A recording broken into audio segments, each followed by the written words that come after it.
What's up interweb? Text-to-speech Glenn here, and today I'm bringing you our amazing week 2 battle in this PPL season. Watch the team builder thingy and check out my opponent, etc, etc. You can see the teams for yourself. Let's start the battle. She leads Mamo, as I lead Fundy. Not being scared at all, I go for Grass Knot, which does a decent amount to her Pythagoras switch in. I decide to Volt switch out into Umbreon for some reason, as she sets up a Toxic Spike, which is less than ideal, because I didn't bring any hazard removal this week. For some reason I decide that the smart thing to do is Toxic instead of Foul Play, as Ellie goes for a Pain Split. Realizing how dumb that was, I go for Foul Play, as she switches into Scissor, which takes a massive amount from it. Now, I figured that, if Foul Play did over half to a regular Scissor, it would do even more against the Mega, so I go for another one as she roosts up. Naturally, I get a crit, because reasons. And this is where I start being really stupid. I expected a bug attack on this turn for reasons I don't understand anymore and go for a Protect, giving her a free roost. Now that she has high HP, she goes for a Bug Bite, which does a pretty big amount of damage to this Umbreon. I go for Foul Play, doing half. By this damage, we can see that my Foul Play earlier must have been a max roll. But you know, hindsight's 20/20 and drunk people aren't known for being smart. So here I thought I could just let her kill me and get off some Foul Play damage before doing so. After another turn of Roost Foul Play, I go for a Wish on her Roost. At this point I probably thought real hard about how she knew I had Protect and how obvious it was, so I make the very smart assumption that she'd Roost again to get an extra 12% of health. It made sense at the time. So, now that Umbreon is down without having accomplished anything, I go into Thunderous again. Ellie, being good at mons and stuff, probably figured I had a fire move and switches in her Ghost Guy thingy again, which takes my Incinerate really well. So at this point Pythagoras will die to a T-Bolt.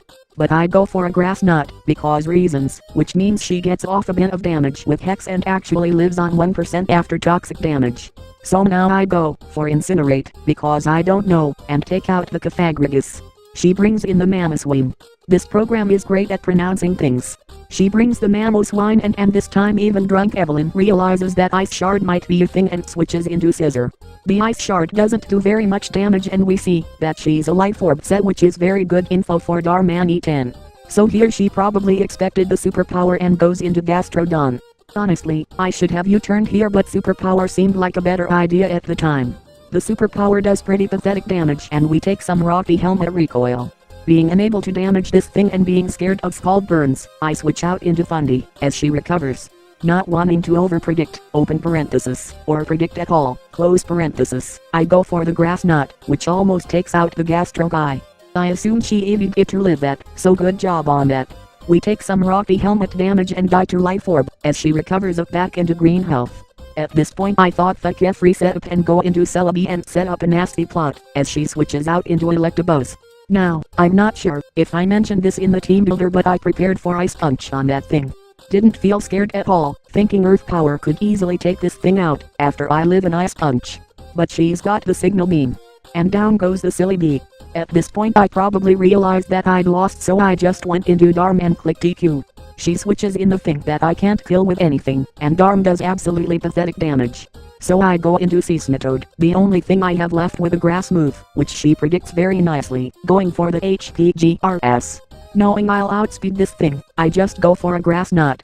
Doesn't really matter what I do at this point. She switches in the Mew and I get an absolutely game-changing crit. I switch out on a Psychic to at least get my amazing banter of Scarf Scissor for Mew into this battle. And boom, it actually does damage. However, I go into Seesmightoad here, which lives the Flamethrower. This program just said lives, didn't it? Fucking hell. And this time it didn't. Help. Anyway, she can just roost up for free here, as I go for HP Fire and do pretty much no damage. Toad dies to Poison and I get a free switch into Sizz. She goes into Gastrodon, which dies to a U-turn. We take more Rocky Helmet damage and I go into Darm. Now, choosing between Darm and the forfeit button was pretty tough, but I did some calcs, and Darm had the better matchup. She brings in the Electabuzz and goes for a Thunderbolt, and to everyone's surprise, Darm takes the hit and kills it with EQ. Good job. However, at this point she can just clean up with Mega Sizz, and that's exactly what she does. So yeah, that's another great week for Herdier Bremen in the PPL. I'll try to not be drunk for future battles, but making no promises here. Again, remember to check out Ellie's YouTube and Twitter, they are linked in the description. She does stuff and is a girl. I think that means people automatically have to follow you. Next week, we are going to be facing Chaos in the Sky and the Kentucky Weeviles and may bring Bunnelby. Maybe.